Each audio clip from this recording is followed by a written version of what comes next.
Welcome to the Lonnie Swain Show podcast. I'm your host, Lonnie Swain, media veteran, content creator, and storyteller. I'm a New Orleans native currently based in Los Angeles, California. This podcast is all about sharing our stories, support, and resources to inspire, encourage, and empower our listeners. If you enjoyed this episode, don't forget to rate, review, subscribe, and share with at least 3 people. Continue the conversation online at LonnieSwain.com. Now, let's get into the show. Welcome to the Lonnie Swain Show podcast. Joining me today is Dr. Akilah Jefferson-Shah. She was with us earlier this year in April. It's been quite a while. That was the beginning of the pandemic, and she shared a lot of great information with us. And today we're going to get some COVID-19 updates and how we can be staying safe during this time. So, Dr. Akilah Jefferson-Shah, can you introduce yourself for the people? Tell everybody who you are and what it is that you do. Hello, thank you for having me, Lonnie. So I am an allergist immunologist. I work at University of Arkansas for Medical Sciences in Little Rock, Arkansas. Back in April when I was on the show before, I was still, I guess I had just moved to Arkansas. I had been in California for about 3 years at University of California, San Diego, but moved out here to be a little bit closer to home, which is New Orleans, just like Lonnie. 504. And 504. And, here I mostly see kids in my practice, but I also see adults here and there. And I also do research. So my research is mostly in asthma, health disparities, a little bit in health policy, and in bioethics. Okay, nice. And so I'm sure that's been an interesting transition, starting a job in the middle of a pandemic. How has that been compared to previous jobs that you may have started? What was just the, process like?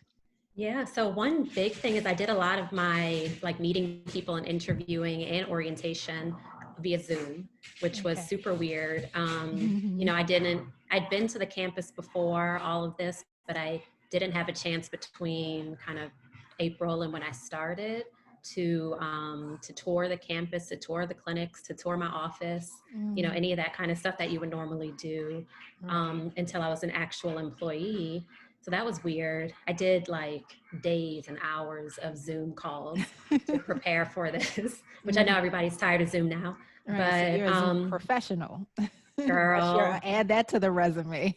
I guess so. But, it's been interesting, but also I think good. So just meeting people on campus virtually still a lot of times, just, trying to decrease the face-to-face that we have as much as possible. I am seeing patients in person. So, we do telemedicine, but I'm not really doing that right now. If cases get really, really, I was going to say really, really bad again, they're already bad. If cases continue to get very, very bad, then we'll transition to telemedicine and, we'll have to see patients that way. But it's been interesting. It's been a ride, but it's, good stuff still happening. Mm-hmm. And so just from your perspective as an allergist, immunologist, what is going to be qualify as really, really, really bad to start going to telemedicine compared to where it is now? Yeah. So I think things are terrible. I think they're horrible, but, just the fact of the matter is that cases are higher than they were when we shut down back in March, April, May. They're well beyond that. New cases per day, the amount of deaths, everything is beyond all the thresholds that we never thought we could reach way back then. So in my view, I think things should be slowing down now. Now, is that going to happen? I don't know. But, I think business as usual probably is not going to be working for much longer. Mm-hmm. Okay. And so since we last spoke, we have addressed that now the numbers are exponentially higher in cases and deaths and all of those things. What do we know now about COVID-19 that we may not have known in April, in March? One of the things was, is it airborne? Have we confirmed? And what does that mean? How long is it, staying alive, or, how long can it be transferred airborne? Yeah, so it is airborne. Before we thought it was just really respiratory droplets, which are if you are talking to someone and you have like a little bit of spit that comes out of your mouth, which all of us do, Right. and they're close enough to you and that spit lands on them or lands on a surface that's near them and then they touch it and it touches their mouth, then you would get it. Airborne means that you can be a little farther apart from people. So let's say if you're in a restaurant, you're sitting at one table and then somebody is sitting a table or two away from you.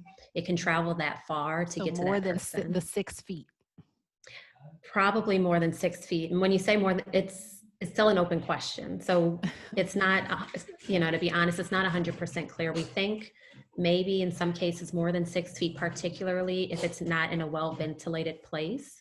So there have been reports of restaurants specifically where there are vents that blow air in a particular direction for several feet, and people who are in that kind of airflow for several feet have gotten infected. So farther than 6 feet for sure, but people who are not in that direct air path did not get infected. So it's really hard to say. A lot of the research that's been done that's not based on kind of just natural history stuff is in a controlled setting that is not like the real world, right? So even the ones looking at surfaces, does it last on a cardboard box very long or on a countertop or whatever it is? Those are under perfect circumstances where the temperature is a certain way, you don't clean, you don't do this, you don't do that. But that's not how we live in the day-to-day world. So, all those things are still a little hard to say with 100% certainty. But we do know it's not just via droplets, which is what we thought way back then. It is, it can travel farther distances than that, which is why it's really important now. And we'll get into that, I'm sure, to wear a mask, even if you are, not in a crowded place, because you still don't know what the airflow and the ventilation is like in those places. Mm-hmm. And so, with it being airborne, how does that impact you in an outdoor setting? Mm-hmm. Because, like, for So it's example, California here, they have now said you need to even wear a mask outdoors. mm-hmm. So, Yeah. how So does that work? yeah, I think, the CDC came out with that guidance about a week ago that if you're not inside of your home, you need to wear a mask. So even if it's not a crowd, even if it's not a big public space. And really the reasoning is because we know that with certain perfect conditions, the virus can be transmitted at distances farther than we thought, and to people that may not be as close to you as you thought they needed to be to get sick. So, it's probably in some cases a little overkill. So if you're on a beach and there's nobody for 50 feet, Mm-hmm. maybe that some might say it's a little overkill, but in my view, it's better to be safe than sorry. And there's no harm, we know, in wearing a mask. There have been plenty of studies now looking at things like oxygen saturation in people who wear masks, and even people who smoke and people who have chronic lung disease, showing that if you wear a mask, it does not alter your oxygen levels and things of that nature. It's very, very safe to do. And so why not just do it? Mm-hmm. And that goes for even exercising or exerting yourself or anything like that. Absolutely. We know when you're exercising and breathing hard, those air particles that you let out go even farther distances. The same with singing, the same with playing instruments like horns and things like that. And so we just have to think about all of those different phenomenon and kind of what puts people at higher risk and what doesn't, and kind of what makes sense. But in the end, I say wear a mask, Mm-hmm. period, point blank, period. It's not Wherever going to you hurt are. you. Right. It will only help you. Mm-hmm. And any other big discoveries that we have made since April that you would say were previously unknown around March or April?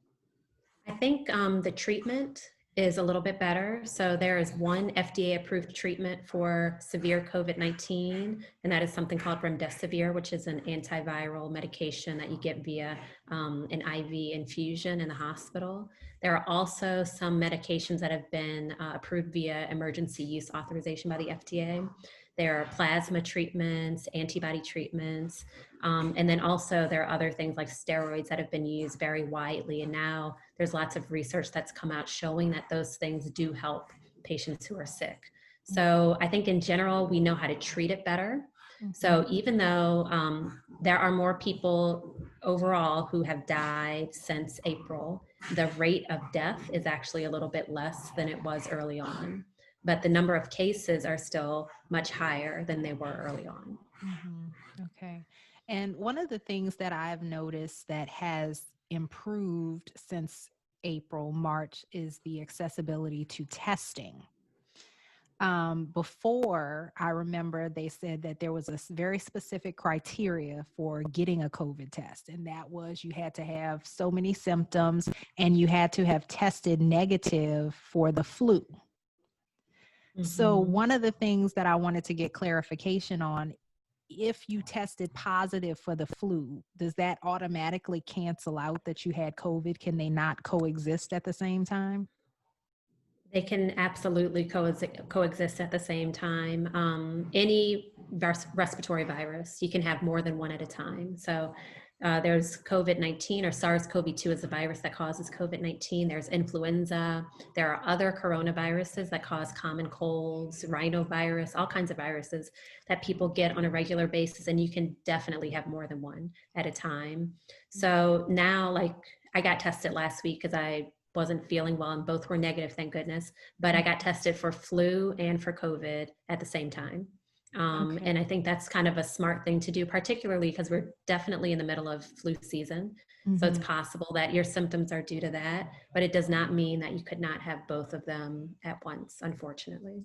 So why was that the criteria then before? Do you know? I would say, I don't know, but I would say most likely there was a lot of concern with shortages of testing materials. And so this is a way of kind of triaging patients and using algorithms to decrease the amount of people who got unnecessary tests, we thought.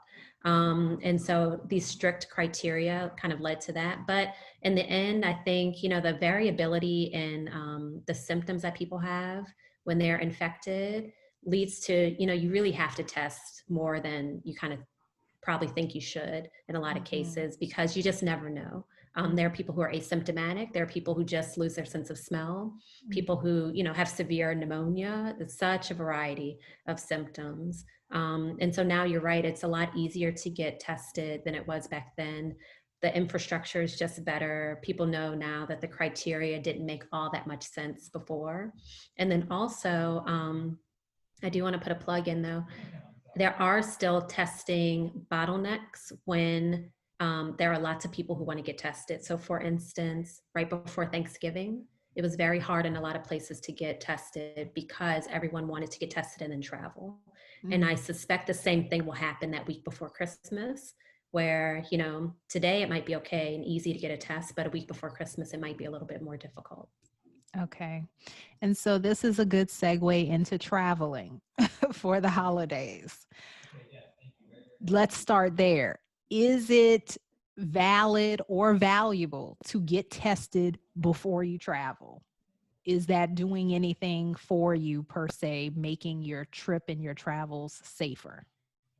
It depends. So I know I don't want to give any of you all any false information. So I'm all about giving you what I know and what the data supports, but nothing more than that, or if I'm speculating, right, if I'm speculating, I'll let you know that I'm speculating. But we appreciate when I say it depends, it really does, because the timing matters. So we know that the incubation period for this virus is somewhere between 2 days and 14 days.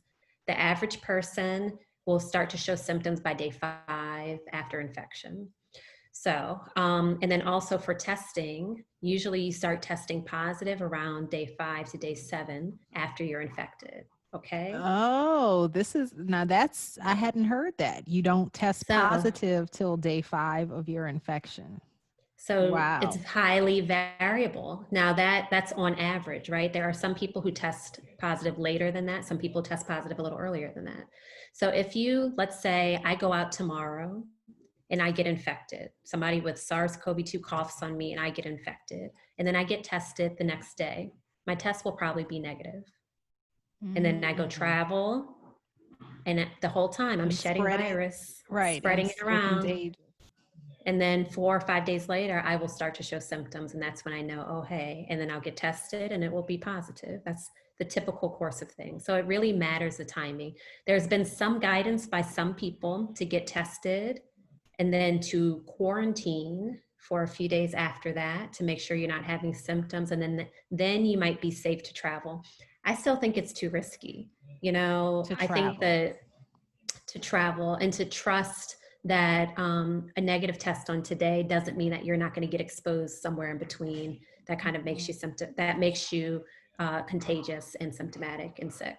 I think also the other thing is particularly for holiday travel, people are not going for long periods of time. So, if you just want to go somewhere for 2 to 3 days, it's a whole lot of work to make sure you were isolated for a certain amount of time, then you tested negative, and then you just travel for 2 or 3 days and then hope that 4 days later you don't get sick. It's a whole lot. And I think the guarantee is not there.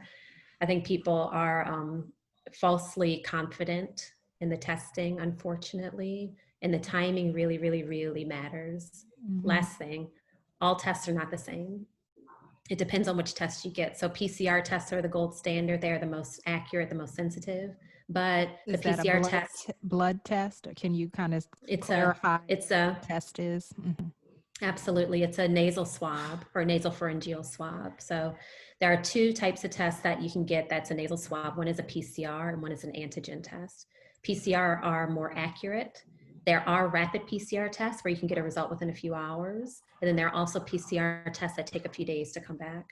The ones that take a few days to come back are usually more accurate than the rapid ones, but everybody wants a rapid one, right? Right. So, right. And so, now, is that the one to distinguish between the two nasal swabs? Is that the PCR, the one where they stick it further up your nose, compared to now I've been hearing that, oh, it doesn't hurt, they just kind of swab it around the opening of your nasal passage? So they can do both nasal tests, or both PCR and antigen tests, which are swabs, can both be done either deep in the back of your nose or the front of your nose. It depends on kind of the company. So it's hard to differentiate which test it is based on that. Okay. Antigen tests are usually rapid, like 15 minutes, you get a result. They are not as accurate as PCR tests. So, and then there are blood tests, which are something called antibody tests that don't show active infection. They show if you've been infected in the past. Okay. So not useful if you want to travel, really. So I'm just going to super brief. Thanksgiving, I had some family who wanted to travel. They were getting tested beforehand. And I said, well, which test did you get? And nobody knew. They said they stuck something in my nose, but I don't know what it is, Yeah. And I said, well, and I think that's most people probably. It is. And even at the testing centers, a lot of the staff don't know which test it is. They just say you're positive, negative, whatever. And so again, it really matters what the test is, if it's a rapid test, if it's not a rapid test, all these things, so many variables. It's not just as simple as get a test, it's negative, go travel, So what would you say in regards to the antibodies test? Do you feel that they're accurate in predicting or telling whether you had been infected or not? So those are based on timing too. So about somewhere between 3 and 5 weeks after your infection, you should have antibody levels that are high enough to be detected in your blood. If you get an antibody test after that time, it's unclear how accurate it is anymore. And if you get an antibody test before that time, they're usually falsely negative, right? They're low just because you haven't built up the immunity, the immune response yet. So again, it all is based on timing, and they're not 100%.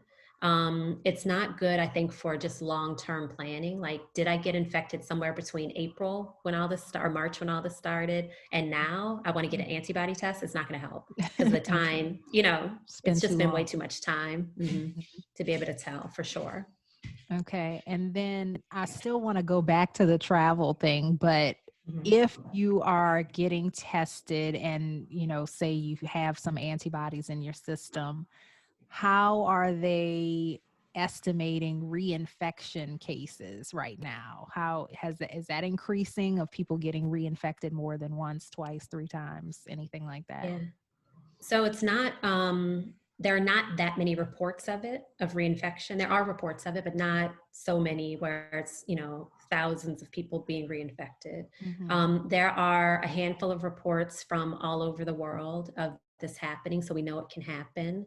Mm-hmm. In most of those cases, it seems as if people have had antibodies for their first infection and their second infection, yet still got infected again. So Mm-hmm. it kind of shows you that the timing probably matters, the level of antibody probably matters, and the type of antibody probably matters. Okay. And really, the science behind that is all still getting fleshed out a bit. Mm-hmm. But I will say, and I know we'll talk about vaccines, it seems as if the vaccines so far that are kind of close to getting FDA approved give you antibody responses that are much more, much higher than those seen in people who just get infected. So Okay. maybe the response is even better than if you just got a regular infection. We'll Mm-hmm. see. Okay. Because that was what I want to go through now is all of the safety plans and procedures that I've heard and that have been recommended to me. If you're going to travel, do this, or this is what I did and it worked for me. I came out unscathed. One of which was someone who had been infected with COVID and she was getting the antibody test and she was saying, "Oh, I got the antibodies. I'm good. I'm good to go. Let me, go travel the world. Let me do whatever I want to do." But you're saying that is not a good plan or It not is an not a accurate, safe plan. it's not a golden ticket at all, you know? So how high are the antibodies? Are they just above the threshold to get detected? Or are they super duper high? You know? And then if they're super high, are they lasting a very long time? Are they functioning well? It's super complicated stuff. And it's not black and white, I think, in that way, where if you have antibodies, you're automatically protected. Mm-hmm. Okay. So the next thing is here's the main safety plan that I've been told. So, because this is all because number one, I was supposed to travel for Thanksgiving. I got scared and chickened out at the last minute because they started shutting everything down again. They were, CDC says do not travel for the holidays, blah, blah, blah, all this stuff. Cases are spiking. So I didn't travel. And then I spoke to people and I was telling them because the issue is, and this goes into a whole mental health thing, which is another episode, but what I do is I weigh the 75 pros and the 75 cons to not doing anything because I'm saying, well, if I die tomorrow, which will I regret more, getting COVID or not seeing my family for a year or however long? There is no foreseeable end to this. So how long is this going to go on? Do I feel like I feel like I'm just existing as opposed to living, just sitting in the house all the time, all these different things. So there's that. And then there's all these unknowns. Well, you could do A, B, C, D, E, F, G through Z of safety measures, and you are still not safe. There is no golden ticket there. You're not protected. It impacts everyone differently. If you get COVID, one person may be asymptomatic, the next person is hospitalized or resulting in death. And it doesn't matter. We see now how old you are or what your previous health conditions are, just so many things. So when I was having my debate, then there would be people who would say, "Oh, well, I traveled and I came out unscathed and this is what worked for me." So a big thing is wear 2 layers of clothes. You wear leggings, then you put your jeans or jogging pants on over it, same on the top. Cover your head, cover your eyes, cover your mouth, wear the face shield, do this, do that. Then don't drink anything. Don't go to the bathroom at the airport or on the plane. Then when you get where you're going and you exit the airport, you take your first layer of clothes off, put it in a bag and put it in a trunk or somewhere, maybe even spray it down. There's like a fabric sanitizer, which I'll show you and I'll see if you think that it's credible for killing COVID. But you spray the stuff down immediately, wash the stuff when you get where you're going, take a shower, and then, of course, get a test before you go and get a test when you come back. we've already kind of covered that that's not the golden ticket because the timing won't necessarily give you an accurate testing result. Are those other procedures of any worth or value in, preventing COVID infection at the airport and on the airplane? Right. So what you're describing sounds like PPE in a hospital, right? So you go in a hospital, if I have to go see a patient with COVID or patients I think might have COVID, you put on a gown, you put on gloves, you put on a mask, you put on a face shield, you put on a bonnet to cover your hair, you put on shoe covers to cover your shoes. You go see them. When you're finished, you take all that stuff off, you throw it away, never look at it again. And then hopefully take off your regular clothes at some point very soon, wash them, blah, blah, blah. So there, we know PPE works, right? Okay. We know that if you can cover your mouth, your nose, your eyes, those are the main things, that you decrease your risk of getting something that is airborne or droplet borne into your system. However, medical professionals get COVID every day doing those same things. Exactly. With PPE, there's no guarantee, right? Where there can always be a slip. There can always be something that happens. So, I think with all those procedures, they definitely are better than probably walking around without a mask for sure, or but again, it's not 100%. And the one thing I try to stress to people is just because you were okay does not mean the next person is going to be okay. It's not like a clinical trial that's controlled, that you did, that every single person that wore this particular type of garment and did all these procedures and used the spray and all that stuff did not get COVID. If you do that and you show me that they didn't get COVID, then I'll be like, okay, cool. We all need to do that. But we can't make these decisions based on one or two or three people, that the rest of us are going to be okay, because we know that that's not the case. Okay. And my next question is kind of perfect segue again of one set of people doing one thing and it working for them, one set of people doing another thing. Every state seems to be doing their own thing in regards to shut down business operations, all of these different things. But what's interesting is California, for example, where I live, it's been pretty strict the entire time. It has not fully reopened to the extent that, say, a Georgia or a Texas has, but our cases are equally rising. George, so when you look at those numbers from a medical perspective, what does that tell you? And I think that the thing that makes it more difficult, even just in kind of getting people to be on the same page, what I recognize is that the mindset of the people is highly influenced by the rules and restrictions of where they live, because there is this assumption that, well, if it's open, it must be safe, so they wouldn't let us do it if it wasn't safe. And so I feel like, when I talk to family that is in Texas or somewhere else, or people in Georgia, they're living a totally different lifestyle. And, they're going to work every day. Kids are going to school, all of these different things. So when I'm saying, oh, I'm worried about this, or I don't want to do that, or I barely go to the grocery store, I think everyone is doing a very good job about being empathetic and trying to be compassionate to say, everybody has to do what they're comfortable doing. But it's just such a stark contrast of what everyone is comfortable doing based on where they live. So from a medical perspective, everybody doing their own thing, but still kind of seeing similar outcomes. What do you take from that?